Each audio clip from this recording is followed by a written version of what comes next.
Hadi sakin. Hadi Kemal. Hadi.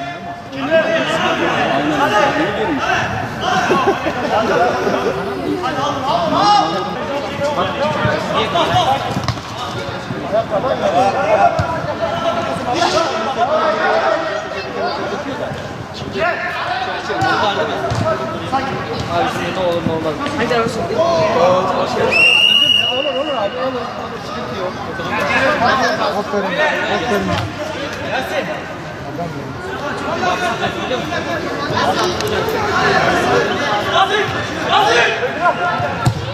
Maçı değil.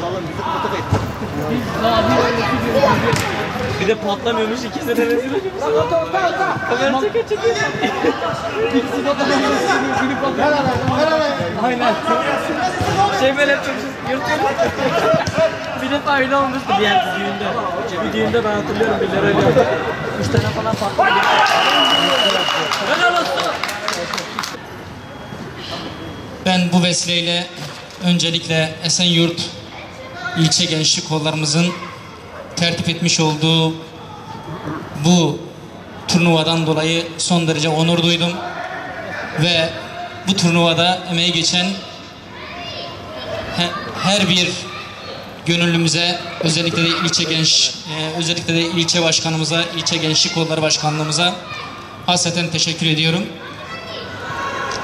Hüdafar olarak ve Hür Gençlik olarak bizler bir taraftan gençlerimizin manevi olarak gelişimine önem atfederken ve bu minvalde çeşitli faaliyetler düzenlerken özellikle zamanın ruhuna uygun olarak gençlerimizin moral motivasyon noktasında da geleceğe hazırlanması noktasında bu tür çalışmalara önem veriyoruz. Ve biz bu dönem itibariyle diyoruz ki gençler gelecek geliyor ve gelecek de gençlerindir.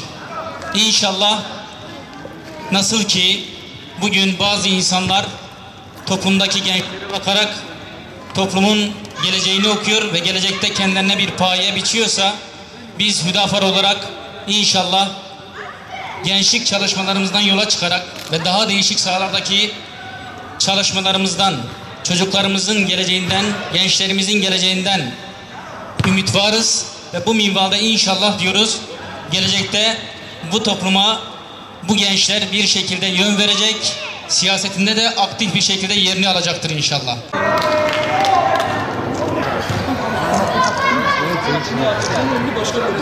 Hep seni çekiyor.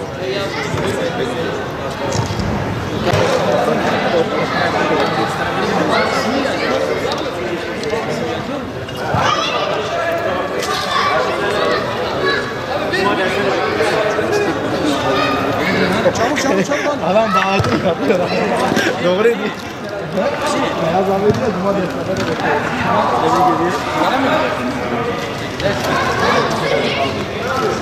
Ali abi seni tebrik ediyorum. Hocam Allah'ım iyi değil.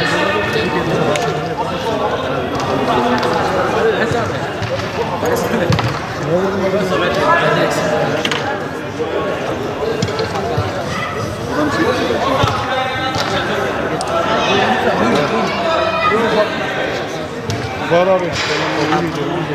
Akif babanın madalyası olur. Akif eder.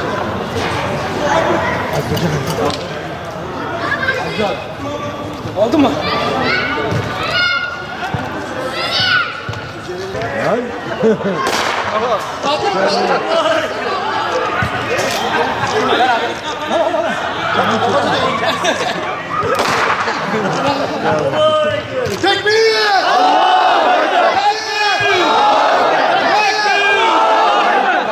Öncelikle tabii burada olmaktan hakikaten son derece onur duymuş bulunmaktayız. İstanbul İl Başkanlığımızın Gençlik Kolları bünyesinde hemen hemen tüm ilçe teşkilatlarımızda devam eden futbol turnuvaları, kardeşlik buluşmaları adı altında bundan 6 hafta önce başlamış bulunmaktaydı. Bugün de Esenyurt İlçe Gençlik Kolları'nın tertip etmiş olduğu turnuvada bulunmaktayız.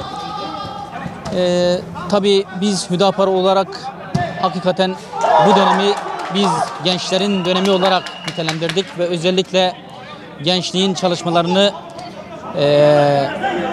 daha hızlı, daha etkin bir şekilde sürdürmeye gayret sarf ediyoruz. Bu anlamda bir taraftan Hüdapar olarak gençlerimizin manevi olarak gelişimi noktasında bir takım faaliyetlerde bulunurken diğer taraftan da moral motivasyon anlamında özellikle biz bu tür müsabakaları, bu tür programları önemsiyoruz ve gördüğünüz gibi hemen hemen tüm ilçelerde ilçenin birçok kesimiyle çok farklı takımlar oluşturulmuş ve güzel bir takım müsabakalar ve futbol turnuvaları ortaya konulmuştur.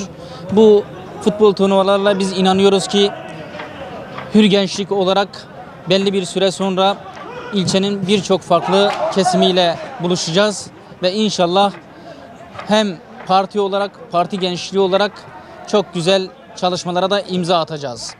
Özellikle bu bağlamda tabii ki Hüdapar gençliği olarak biz gençlerimizden çağın gereklerine uygun olarak, zamanın ruhuna uygun olarak kendilerini yetiştirmelerini ve gelecekte siyasette ön planda olmalarını ve partinin değişik kadrolarında görev almaları noktasında elbette ümitlerimiz söz konusudur. Bu anlamda ben tekrardan Esenyurt İlçe Gençlik Kolları'nın tertip etmiş olduğu bu turnuvadan dolayı hakikaten son derece onur duydum, sevinç duydum. Bu noktada emeği geçen tüm kardeşlerime ayrı ayrı teşekkür ediyorum. Hepsini gözlerinden öpüyorum.